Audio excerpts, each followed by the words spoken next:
El 28 de junio del año 2009, Stephen Hawking, ese extraordinario científico británico que recién falleció, el 14 de marzo de este año, de 76 años, todos lo conocimos porque a pesar de la esclerosis que padeció la mayor parte de su vida, por lo menos los últimos 50 años de su vida, él mismo decía que le costaba vivir con la fama. Decía, me puedo poner gafas de sol y una peluca, pero la silla de ruedas me delata.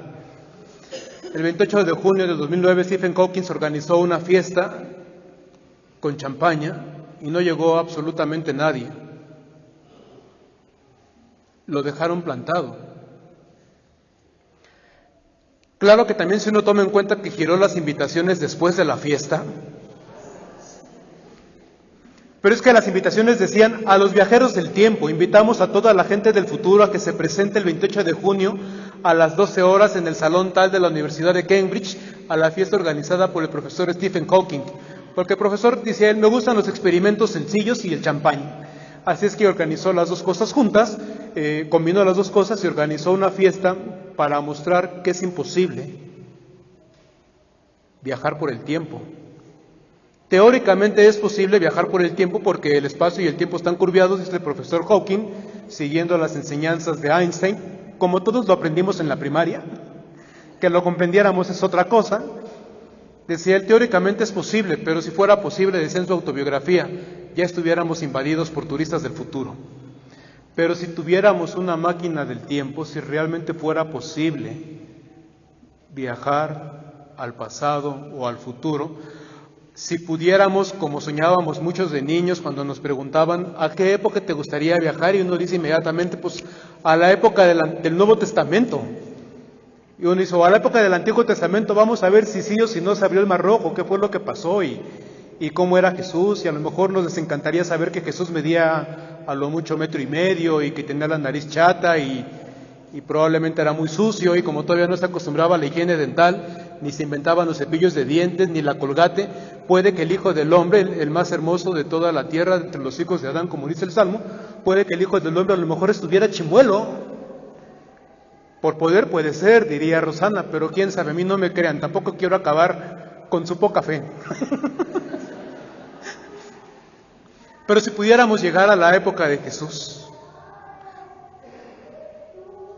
comprenderíamos el sentido de sus palabras, entenderíamos, porque en esa época ya no pasa, pasaba en la época de Jesús, que la gente de un grupo dijera, es que todos los que son católicos tienen que pasar por mi grupo, es que todos los que van a leer la lectura en la misa tienen que pasar por mi grupo. Y entonces también con Jesús, el problema era todos los que quieran hacer un milagro en el nombre de Jesús tienen que venir con nosotros, Señor. No es posible que esos flojos y comodinos que dicen que creen en ti, pero que no quieren caminar, que no se quieren cansar, digan que son cristianos. Por eso la respuesta de Jesús, yo creo que primero se ha de haber pegado así en la cara diciendo, estos no cambian. Es por demás, dirá mi madre. Luego suspiraría y les diría, es que nosotros no somos un grupo de élite, no somos un club, no somos un partido político, no somos un gueto.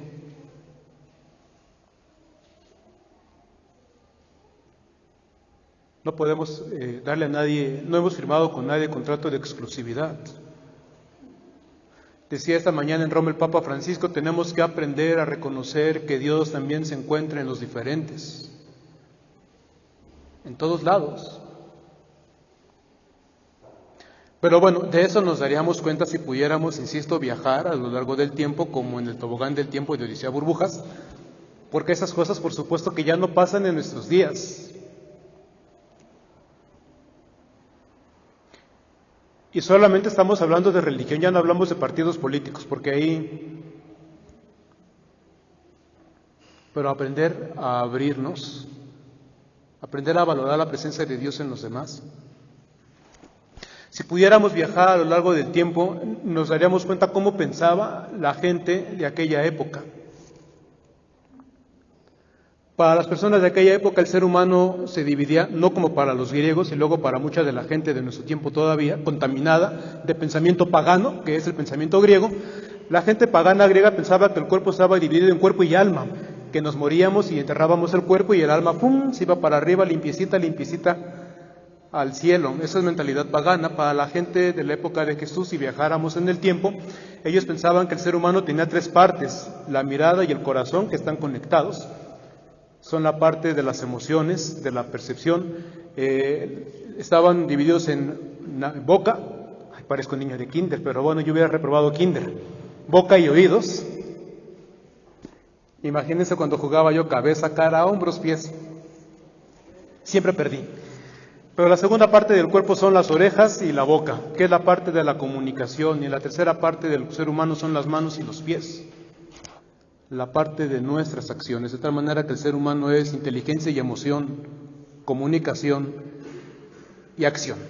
Así es que la gente, para salvarse, tiene que tener una adecuada inteligencia del mundo, conocer con el corazón, tiene que aprender a comunicarse de acuerdo con el corazón y tiene que actuar de acuerdo con el corazón. Tan fácil el asunto. ¿A qué hora complicamos las cosas? ¿Quién sabe?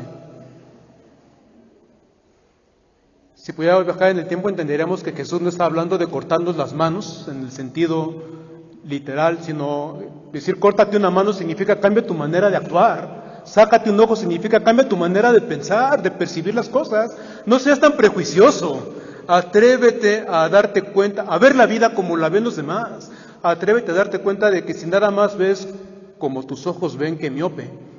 Decía Antonio Machado, los ojos que miras no son ojos porque los veas, son ojos porque te ven. Así es que si comprendiéramos a las personas en lugar de juzgarlas, si aprendiéramos a pensar como piensan los demás y a sentir como sienten los demás, para comprender por qué actúan como actúan los demás, a lo mejor sí nos salvaríamos. Y sí salvaríamos nuestra vida. Seríamos un poco más humanos, creo yo, más cristianos. Aquí en la versión litúrgica que hemos leído se habla del lugar de castigo, pero si fuéramos a la máquina del tiempo, el Evangelio dice la gehenna de fuego, y la gehenna de fuego significa el basurero. Era el basurero el bordo de Suchiaca, dice el padre José Luis González, un lugar donde se tira la basura y se le prende fuego y ahí está quemando la basura. Una gente que es prejuiciosa, mejor que la tiren a la basura, no sirve para vivir. Una gente que no sabe comprender a los demás, mejor que la tiren a la basura, no sirve para vivir. Una gente que no actúa de acuerdo con el corazón, que se deja llevar más de la visceralidad, del rencor, de la frustración, de la envidia, de la superioridad, pues mejor que la tiren a la basura, es lo que dice Jesús. Está hablando como hablaba la gente de su tiempo, esa gente que no sabe amar, mejor échenla a la basura, ¿para qué la queremos aquí al lado? Y ahora nos hemos puesto a teorizar que si el infierno, que si dónde está, que si cuánto miden las llamas. Ni para qué perdamos el tiempo en eso, era la manera de hablar de la época. Pero el mensaje es profundo y es un examen de conciencia serio. ¿Sí servimos para vivir o mejor que nos echen a la basura? Le decía a mi papá un día a mi mamá, nada más a mí no me tiras porque te hago falta. Le decía a mi mamá, sigue dando lata y amaneces en el bote. Pero de veras nuestra vida sirve, le sirve a alguien. Nuestra vida sirve para ayudar, sirve para comprender, sirve para cambiar la manera en la que nos vemos, sirve para que mientras otros nos quieren dividir, nosotros aprendamos a unirnos. Sirve nuestra vida para que mientras otros quieren sembrar discordia, nosotros enseñemos al mundo a sembrar reconciliación. O mejor que nos echen a la basura. Lo que decimos construye, o son palabras que mejor tiramos a la basura. Lo que vemos en la televisión, en el internet, lo que leemos en los periódicos, ¿nos ayuda a ser mejor país? O mejor tiramos esa información a la basura. ¿Me explico? Es la gran lección del Señor, así de sencillo, no sé por qué complicamos las cosas. Pero bueno, la cosa es que no tenemos máquina del tiempo, pero tenemos el rosario, y es más o menos lo mismo. Nos ayuda a contemplar lo que se vivió en otro momento. El Papa Francisco ha convocado a la Iglesia a rezar el mes de octubre el rosario y a concluir con una oración a San Miguel Arcángel para que libre a la Iglesia de todo lo que estamos viviendo, porque parece que hemos caído en esto que dice el Señor, al que sea ocasión de escándalo, al que haga que alguien pequeño caiga en una trampa, como también se puede traducir, al que no sirva para que otros caminen, sino sirve de piedra para que los demás se tropiecen, también así se puede traducir el texto. A los que hemos sido ocasión de escándalo, más vale, dice el Señor, que nos avienten como una piedra de molino. Ya no hay molinos, ya vamos a la tortillería y nos traemos nuestro kilo de tortillas, pero las piedras, pues, piedrotas de molino que en la casa de mi abuelita tallaba ahí con cincel y martillo. Las de Jesús eran todavía más grandes porque no las movía la gente con sus manos, eran movidas con animales. Era la tracción animal la que hacía que una piedra girara y chocara con la otra para moler el grano.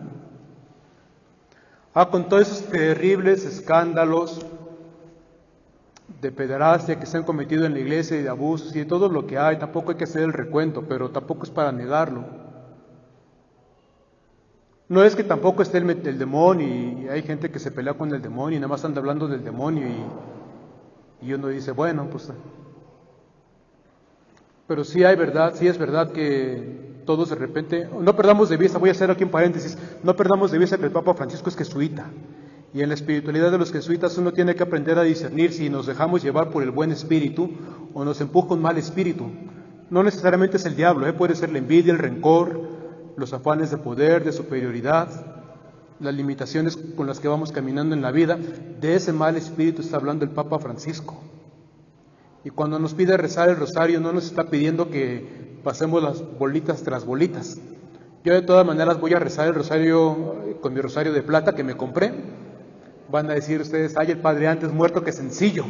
Es que es un rosario muy bonito que a mí me gusta mucho y por eso me lo regalé, porque mi mamá me quería regalar un rosario de plata y se murió antes y pues yo dije, este me gusta, seguro le hubiera gustado a ella y por eso mi rosario de plata. Sí, hay que explicarlo todo porque luego van a decir que el Padre no es humilde y la verdad es que no, pero tampoco es por eso que tengo rosario de plata, ¿no?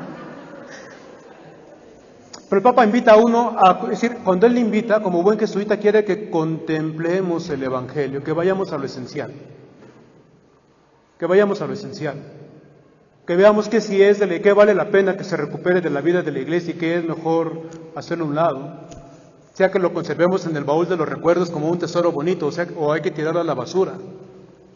Ese lenguaje terrible que usaba la iglesia antes para maldecir a todos los que no pensaban como nosotros, eso hay que tirarlo a la basura.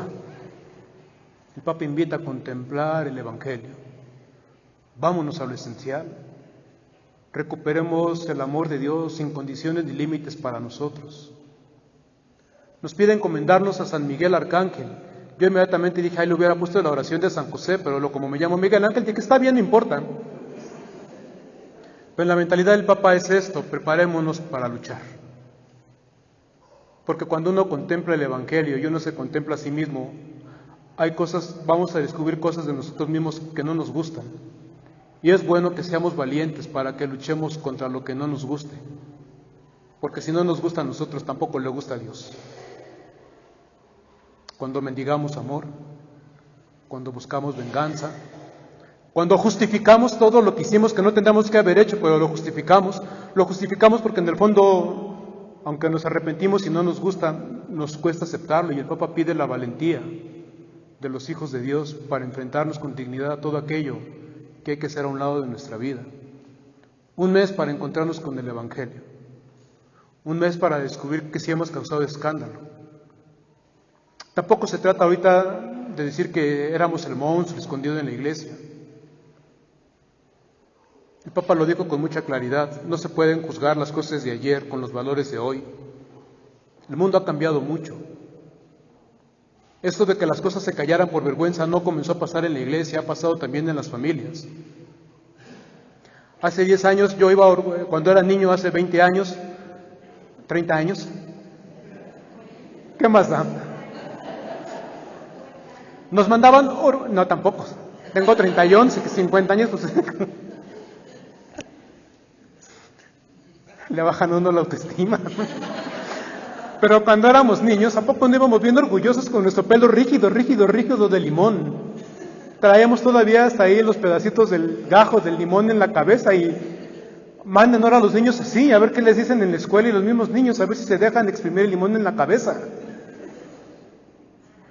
¿Y qué? ¿Nuestras mamás eran flojas entonces o eran codas entonces? Eran las cosas del tiempo. En el tiempo muchas cosas se nos van colando. Es un buen momento para hacer un alto en el camino y con el Evangelio en la mano y la presencia de la Virgen María al pie de la cruz, dice el Papa Francisco, para que con esa Señora del Consuelo, en nuestro lenguaje de la parroquia, hagamos un alto y vayamos sacando de la vida todo aquello que no nos ha ayudado a vivir. Eso que hay que tirar a la basura. Lo que no sea amor hay que tirar a la basura. Todo aquello que nos hayan dicho de Dios que no sea amor, tíralo a la basura. Que te dijeron que te iban a mandar al purgatorio y al infierno, tíralo a la basura. Por eso eres rencoroso.